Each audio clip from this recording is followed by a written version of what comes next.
engineering office ninyo. Tapos out of those billions na pera, dalawa lang ang maalala mo, yung dalawang senador lang.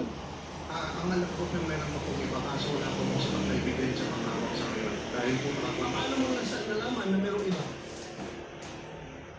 true ano po, sa mga text message, wala po kasi akong hawak na Text message nyo.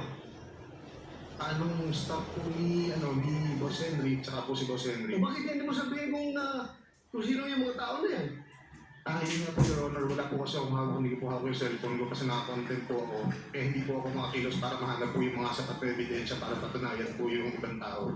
Ayoko naman po magparatang ng wala po akong hawak na ebidensya. Senator Ronald De La Rosa is recognized. You have 5 minutes. Thank you, Mr. Chair. Kay Sally Santos. Miss Sally Santos, nung last hearing, napapansin ko sa'yo, masyado kang free-flowing magsalita. Sinasabi mo lahat, normal na normal, natural na natural. Ngayon, napansin ko parang may apprehension ka na, parang takot ka. Meron bang nananakot sa'yo? Meron ba ka bang kinatakutan? Before you answer, I'd like to clarify mo. May kasama ka na. Yes, po yun. Okay, thank you. Thank you, Mr. Chair. Tanungin ko lang si Ms. Santos, kung meron ba siyang kinatakutan, may nananakot ba sa kanya? Bakit biglang nagbago yung demeanor mo ngayon dito sa hearing? Yes, Your Honor. Kasi po sa bahay ko po, marami pong umiikot na mga sasakyan. Tapos ang tagal po, hindi po namin malaman kung sino po sakay kasi sobrang pintag po nung mga sasakyan. May suspect ka ba? May suspect ka ba? Yung particular, kung sino yung tao na kinatakutan mo?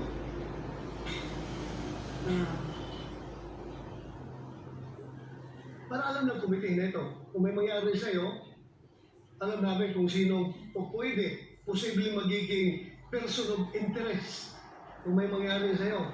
Ang po pwede lang naman pong gumawa sa akin dito. Sila Engineer Bryce. Sila Engineer Bryce at sila Engineer JP.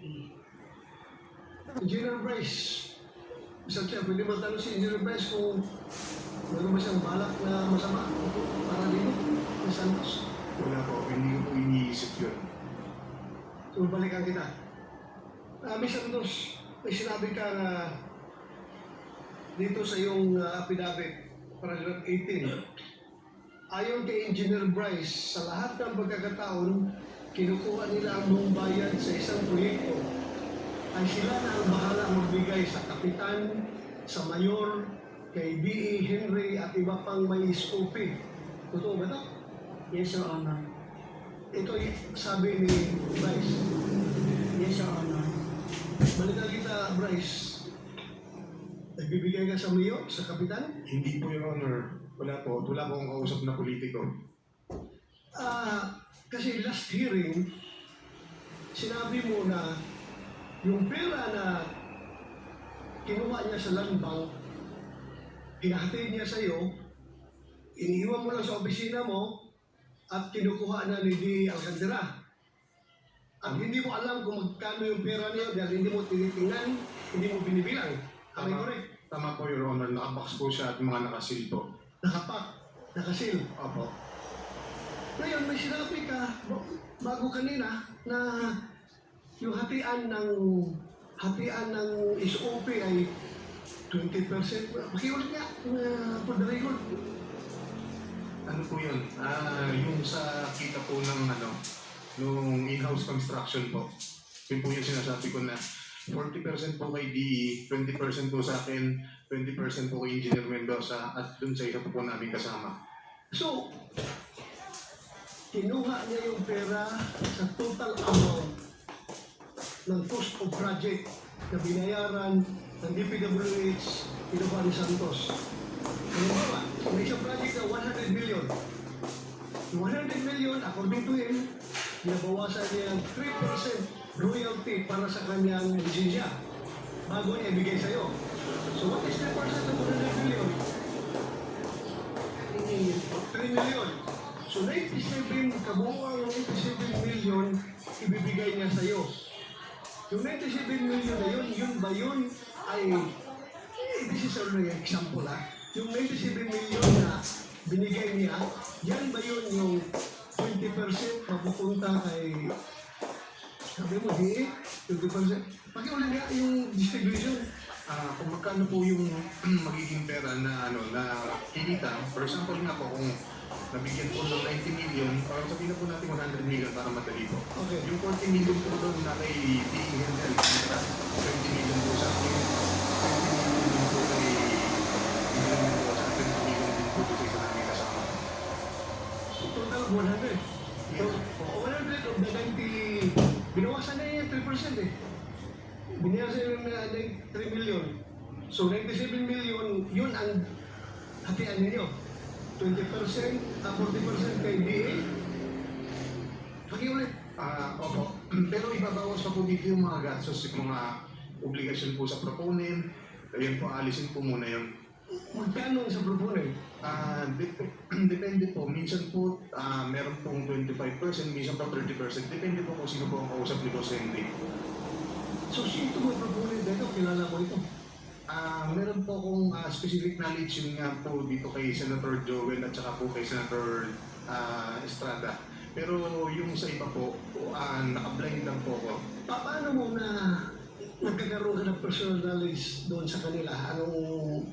Sinasabi po sa akin mismo ni Boss. For example nga po, may ibang Personal knowledge mo galing kay boss mo. Yes po. Sinasabi niya po So sa akin. yan ang personal knowledge mo. Sinasabi niya. Yes po. For example po, sabi po ni Boss, yung ibang mga senatorial funds daw po, si Yusek Robert Bernardo po ang kausap doon. Yusek Bernardo. Opo, Your Honor. General Alcantara. Wala siyang alam sa mga pander, sa proponent. Ikaw daw ang may alam. Ay deny, Your Honor. Binanggit ko na po kanina na pag lumawas po sa daan, naging pinaglan po kami. Mahirap dito, Mr. Chair, dahil pareho na itong scientific contempt, hindi ko na ito pwede papakontempt ulit dahil nakakontempt na itong dalawa na ito. So, ibilig ko sa iyo, sinasabi mo na atian, after na yun sa pander, yung proponent, Opo. binawasan na niyo. Opo. Ang problema, kayong dalawa nagtutulakan. Bakit ang alam mo lang yung dalawang senador na binanggit, tapos yung iba, hindi mo maalala dahil napakaraming project hinawakan ninyo. Sobra-sobra ang dami, billion-billion yung dyan sa district engineering office ninyo. Tapos out of those billions na pera, dalawa lang ang maalala mo, yung dalawang senador lang. Ang alam ko po meron pa pong iba, kaso wala po akong sapat na ebidensya pang hawak sa ngayon. Dahil po Paano mo nalaman na meron iba? true ano po, sa mga text message, wala po kasi akong hawak ngayon. Species ninyo. Anong staff po ni Boss Henry, tsaka po si Boss Henry. So bakit hindi mo sabihin kung sino yung mga tao na yan? Yun nga po, Your Honor, wala po kasi akong hawak, hindi ko po hawak yung cellphone ko kasi naka-content po ako. Hindi po ako makakilos para mahanap po yung mga sapat na ebidensya para patunayan po yung ibang tao. Ayoko naman po magparatang ng wala po akong hawak na ebidensya. Tapos, Senator Jinko at Senator Joel, may hawak ka na ebidensya. Actually, ito nga po, dahil na rin po sa butihing Senator Wing Gatchalian, yung pinakita niya po pala kanina na unprogrammed ng General Appropriation Act ng 2023, doon po nakasama yung listahan ng project po ni Senator Joel. Ito, alam mo, sabi ng boss mo, wala kayong alam. Wala kayong alam. Senator De La Rosa, Yes, sir. whether program or on-program, yung nag-enumerate ka may description ka. Yes po. Sige, point out mo ngayon kung saan sagaa yun. No, not in your list, sagaa mismo. Para matulungan mo kami. Your Honor, hindi po siya sa GAA. Kung kanina, Walang ibang pagtasalan yung items, kundi from GAA. Walang ibang pagkukunan lang po sa GAA, whether program or on-program, naka-indicate doon. Yan, binibigyan ka ng kopya ng GAA. Your Honor, yung kanina pong pinakita po ni ni Senator Wing Gatchalian na listahan ng program po ng 2023. Eksakto po, yun po Will examine that. yes po, yun eksakto po, yun po yung mga binanggit namin project na listahan ng na 600 million po. Do you confirm this, Mr. Chen? Do you confirm this, Mr. Alcantara? Ikaw ang alam mo lang GAA. Tapos itong Deputy District Engineer mo, may alam na siya na program tsaka unprogram. Anong alam mo dito? Ay, Your Honor, sa tol po sinabi ko, pag lumalabas po sa GAA, ilan po ang pinipin namin, Your Honor. Whether na po hindi knowledge about the insertion, social and support program. So hindi mo alam kung ito'y program or unprogram funds yung implement ninyo. Mr. Chair, Permission of Senator Balita. with the permission of Senator Bato, mabilis lang po, ano? Itong unprogrammed, lumobo ng katakot-takot. Alam natin yan.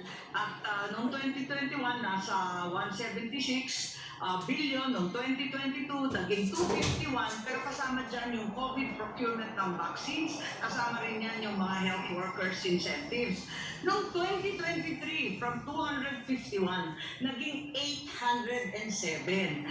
Baka yung ating mga hinahanap na mga ghost project, ghost ang inisyo. Sa umpisa pa lamang, ghost na sila kasi nasa listahan ng unprogrammed na ang tanging nakasabi lamang, government infrastructure project.